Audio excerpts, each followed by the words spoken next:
La razón primordial por la cual se da la reforma es por algunas prácticas antibíblicas que se estaban dando dentro de la iglesia. En nuestro tiempo contemporáneo vemos muchas prácticas antibíblicas y sí, por ese lado podemos decir que sí se necesita una reforma. Párame ahí. Entonces, ¿cree usted que ahora, en el siglo XXI, se están dando prácticas en la iglesia que no van conforme a la Sagrada Escritura? Sí, muchísimas prácticas que no están alineadas, no se someten a los lineamientos bíblicos.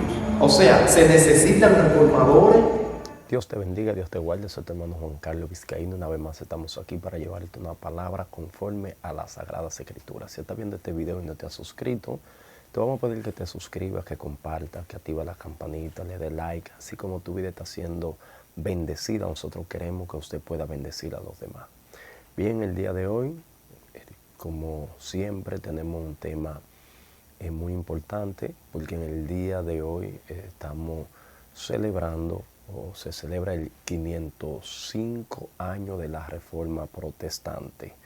Y nosotros hoy vamos a ver un poquito, a conocer un poco, porque sabemos que el tiempo no nos dará para conocer tanto de esta historia que ha marcado pauta en el mundo de la cristiandad.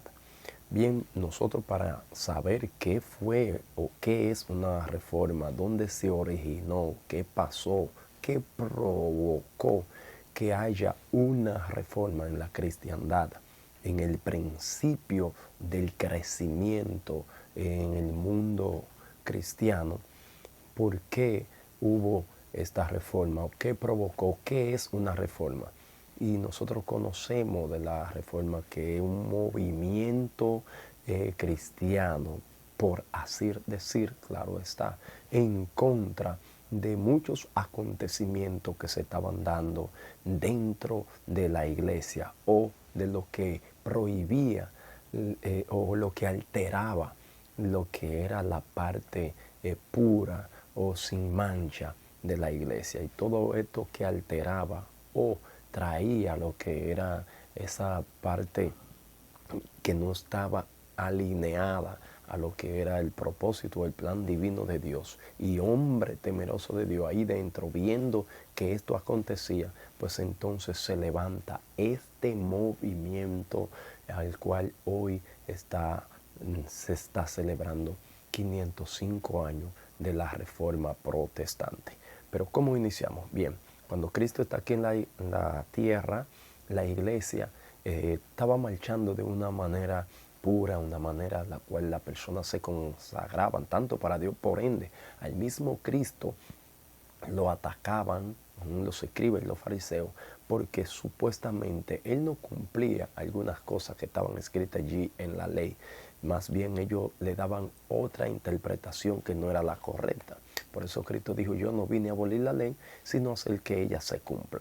Cristo muere, quedan los discípulos, y estos discípulos mantenían la enseñanza de Cristo. Luego que los discípulos mueren también, los que siguen después de ellos van muriendo. O sea, que ya las personas que tienen el auge, las personas que tenían esa parte central en cuanto a lo que tenga que ver la parte pura, sin mancha, o la búsqueda constante en cuanto a lo que es el acercamiento a Dios, estas personas parten.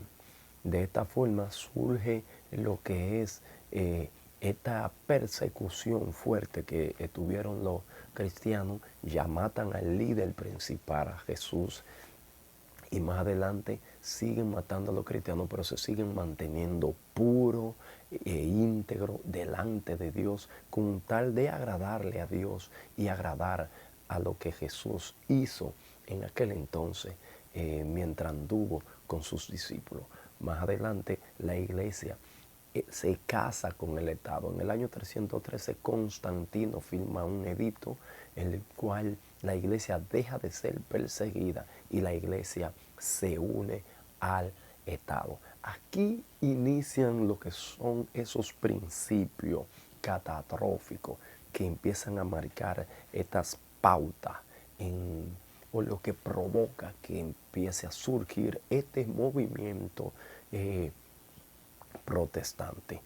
Bueno, luego que ya Constantino casa la iglesia con el Estado, un sinnúmero de hombres, un sinnúmero de mujeres, y el mundo actual en aquel entonces pues inician inmediatamente a pertenecer a la iglesia, porque ya la iglesia pasa de ser de perseguida a el Estado. O sea, hay una comunión, ahora una relación de iglesia con el Estado. Surge ese poder. Ahora todas las personas se llaman, se dicen ser cristianos, sin dejar lo que ellos practicaban, que no le agradaba a Dios. Ahora bien, de ahí en adelante surgen ahora un sinnúmero de leyes, un sinnúmero de normas y un sinnúmero de estatutos que se empiezan a introducir a la iglesia en aquel entonces. Tenemos ya que para el año 381 de aquella fecha se hace el primer culto a María.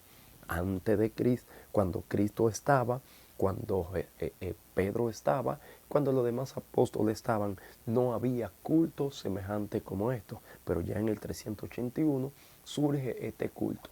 Ya ahí empieza el asunto a marchar no grato para la persona que entendían lo delicado que era hacerle un culto a alguien, a un ser humano o a persona que no sea Dios el Padre o Jesucristo su Hijo.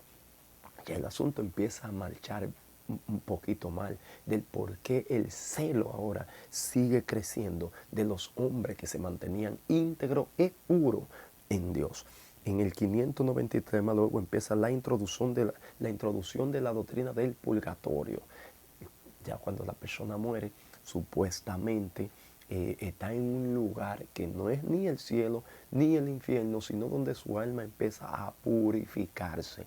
Y en el 608 empieza el comienzo del papado, en el 787 culto a imágenes y reliquias, en el 1000 empieza la canonización de los santos. O sea, esos mártires, esas personas que morían por causa del Evangelio, empezó la canonización. Pero más tarde, en el año 1100, empieza lo que es el sacrificio de la misa, el pago de la indulgencia, el culto a los santos. En esa misma fecha de 1100, entonces ahora hay culto a los santos. Aquellas personas que en el año 1000 canonizaban, pero ahora empiezan a hacerle culto, sabiendo que a Dios no le agrada esto. Empieza la iglesia ahora a hacer las cosas que a Dios no le agradan. Pero dentro de eso, habían hombres todavía que se mantenían puros, como bien lo enseña la Biblia, que hay personas que no doblan ni doblarán sus rodillas ante Baales. Y estos hombres se mantienen dentro de la congregación, observando, viendo que lo que están haciendo no es conforme a la voluntad de Dios. Entonces el celo de Dios consume a esta persona a manera tal de que haya en ellos ese espíritu de protesta en contra de lo que se opone a la voluntad de Dios. Siguen surgiendo un sinnúmero de fechas hasta que surge este movimiento protestante, dado a entender que tiene como protagonista principal, que más resalta, porque antes que Martín Lutero hubieron 5 intentos fallidos de reforma.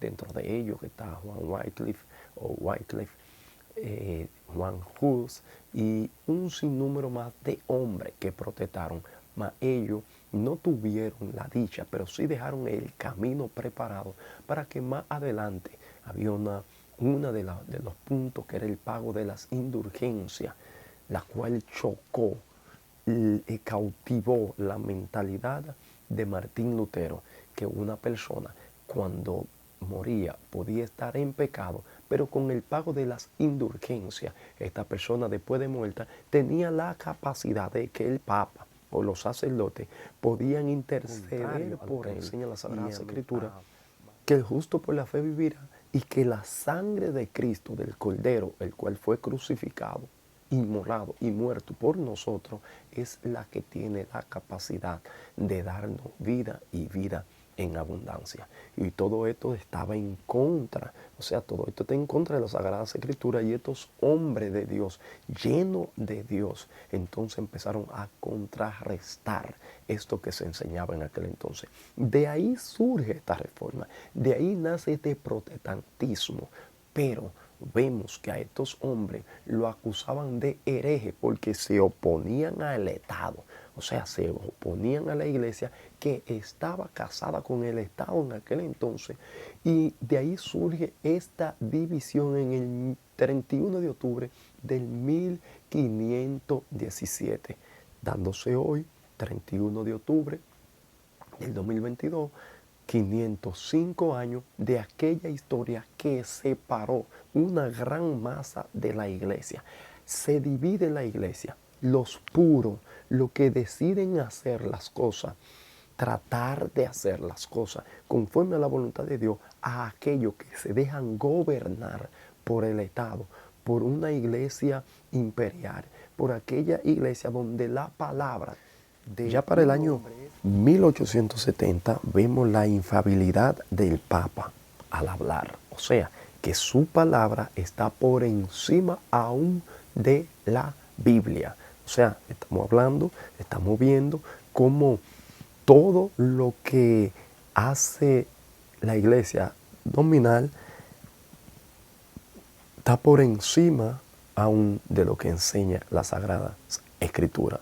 Nadie puede estar por encima de Dios ni por encima de su palabra, Más en el 1870, aquí entonces está y se promulga la ley de la infalibilidad de la palabra del Papa.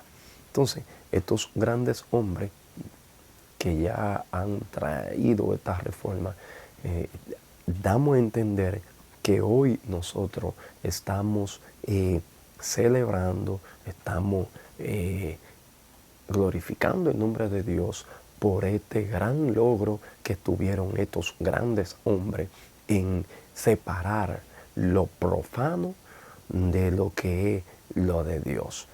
Todo aquel que decidió seguir siendo profano, pues entonces no pudo seguir haciendo la voluntad de nuestro Señor.